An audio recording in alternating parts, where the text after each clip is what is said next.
In today's uncertain, fast-paced and ever-changing world, you need very strong resilience muscles. And in this series, we're going to help you to build them.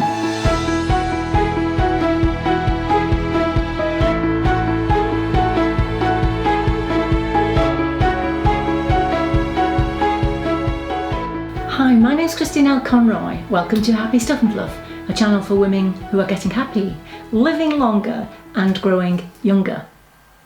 If you're a regular with me, you will know that I missed a video last week and I talked about it on the community tab and I put some pictures up there to let you know what I was doing. So please shoot over there, I'll leave a link down below. I want you all to join the community tab so that you can come over and have a chat. That would be great, because I'm going to put things on there like updates to the channel and so on that you might not want to miss. Okay, so over the last couple of weeks I asked you to let me know about, well, I asked the question, what's keeping you awake at night? I asked it on the channel and I also asked it on the newsletter, because I want to know what's stopping you from increasing your happiness levels. Now obviously if you are breaking under the weight of something, then there's no way that you can be a happy person. We have to sort that out first. And so lots of you, thank you so much for trusting me, told me what's keeping you awake at night. And because quite a few of you are struggling, I wanted to talk about resilience. It's a huge subject, but it's hugely important to your happiness. And so, hence the series. This is what I want to do. There's no way we can talk about it completely in one or two videos. So we're going to do that. We're going to build your resilience muscles so that you can get through your adversities more quickly and be more confident about facing the next one that life is surely to throw at you. Okay, so what is resilience then? We need to talk about that. Have a look at this. This is positive psychologist, who talks about handling, bouncing, bending and recovering. And I like these frameworks. I think they help us to put things into place and to give us something concrete to work with. I don't necessarily agree with them all. So let's have a look at these then. So handling challenges effectively despite difficult circumstances. I quite like that. Now you'll know I'm not particularly fond of this one. Bouncing back and coping effectively in the face of difficulties. Okay, but I don't like the bouncing back. I don't think we do bounce back. In either do we bounce or do we go back. When you come through an adversity of any kind, you are not the same person you were going in. And also this bouncing thing, I always think about the toy we used to have when we were children, a blow-up toy that you punched and it went over and then bounced back like this. We don't do that, and the reason I want to discount that term is because if you're going through something and you are not bouncing back, sometimes it adds to your stress because you're thinking, what's wrong with me? I should be bouncing back. Well, no, you shouldn't. And we all come back or come through adversity in our own time. It's important to remember. And then bending, I love this one. I thought about this when I was planting a tree in my garden recently. Bending without breaking. So this new tree that I've planted has a stake to hold it up, but you mustn't fasten the stake too tightly to the tree because it has to be allowed to bend with the wind, because if it doesn't, it will break. And I like to think about that. So I like that one. And then of course recovering from setbacks and continuing to move forward. Hopefully a stronger, better person, having learned a lesson from the adversity you've been through. If you don't do that, you will be doing once you follow the series.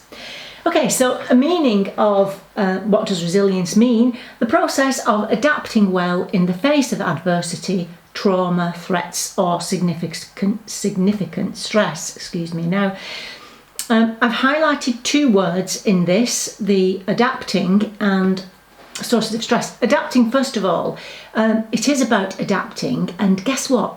As human beings, we are brilliant at it. we are brilliant at being able to adapt to our circumstances. We'll talk about it in a second. And sources of stress.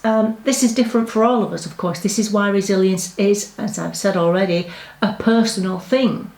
What some people find very stressful and feel is an adversity, someone else may not do. So I am aware of that when I'm talking about it. Another definition I like of resilience is the capacity to recover quickly from difficulty. But I especially like this one, of course.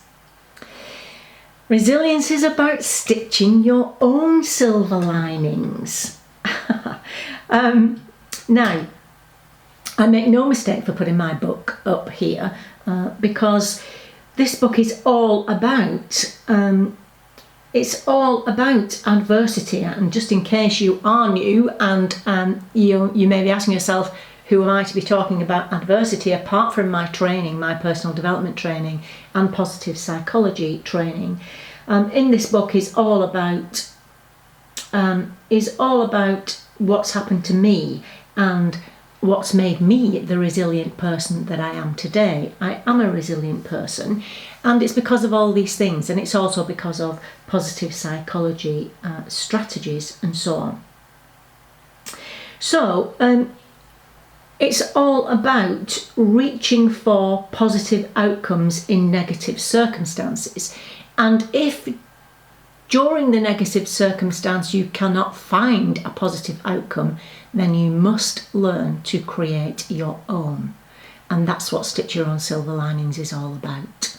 It's kind of my story, along with tips and strategies that I've used in order to come through adversities more quickly and to be ready to deal with the next ones that are coming along.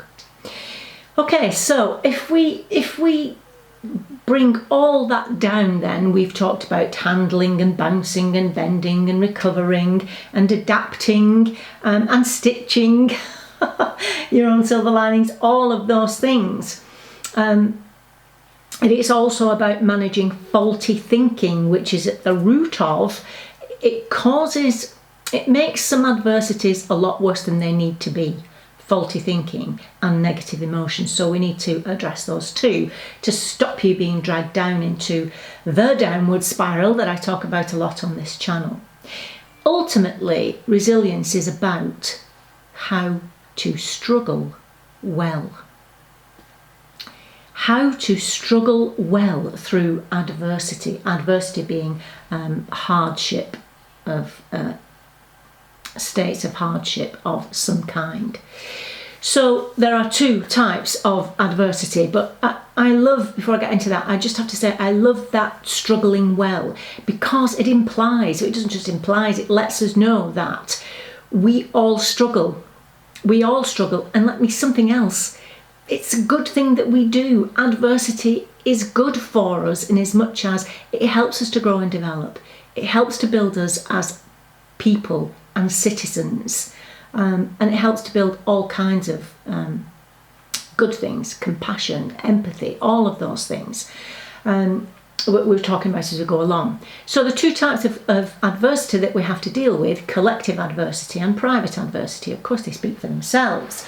Collective adversity being, the pandemic, of course. The pandemic is a collective adversity that we've all had to go through and deal with in our own ways.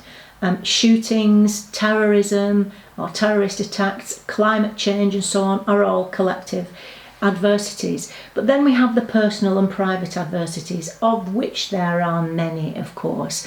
Unemployment, for example, abuse, financial difficulties, disabilities, the loss of a loved one, weight gain, relationship breakups or problems, and illness, etc. are all personal adversities. Now, research shows that most of us do have reasonably high levels of resilience. As I say, the human race has survived because we can adapt. Nevertheless, we all experience and deal differently with adversity, with trauma and tragedy and so on. We deal with it differently. And all kinds, as I said at the beginning, Our world is uncertain, it's fast-paced, it's ever-changing. We need to learn. We need to develop emotional strength. Resilience gives us the emotional strength to deal with whatever life throws at us and is essential for our happiness and success. Now, the good news, after having said all that, the good news is that you can build resilience. We know this. You can practice and get better at it. I know this personally.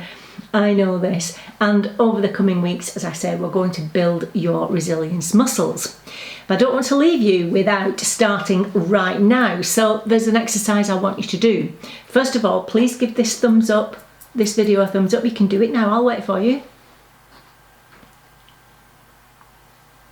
Give the thumb. Yeah. Okay, cool. Good. Right. Yes. Where was I? Oh, yes. What I want you to do between now and next time. Well, as soon as the video finishes, you can go over to the community tab and talk to me. That would be good. Or drop a comment down below. Also, you can do that. The exercise, what I want you to do, I want you to think of a time in your life, an adversity that you have come through in your life. You've obviously come through it because you're in the here and now. And what I want you to do, I mean, we could use the word challenge because it doesn't have to be a great big thing like loss of a loved one or the loss of a job or so on. A challenge that you've overcome. And write a story about it, or construct a narrative around it, but write a story about it with a beginning, a middle and an end about that particular experience that you came through.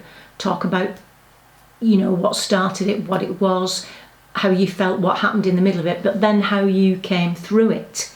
Now, what this does, it contributes to making meaning out of a situation. That's the first thing. But when you're going through something, a challenge or an adversity, you go into fight or flight mode because your brain considers it as a threat. So you're in fight or flight mode, your focus becomes narrowed to the actual problem and you're not thinking clearly and you're not thinking straight and you do certain things to get yourself out of it. Now, when you've come through it and you can look back at it from a different place, when you're not suffering and you're not in fight or flight mode, and write this as a story, you will know, you can ask yourself, would I have done anything differently? Should I have done anything differently? And because now you're in a more creative, relaxed, positive mood when you're writing the story, these answers will come to you, which you can write down and be ready for the next time you go through any kind of adversities. That's one reason to do it. And the other thing is simply that this gives it, because you write it beginning, middle and end, it gives you closure and it gives you perspective. And it's a brilliant kickstart to building these resilience muscles that you're going to get, that's going to help you moving forward. You can do it. We can do it together.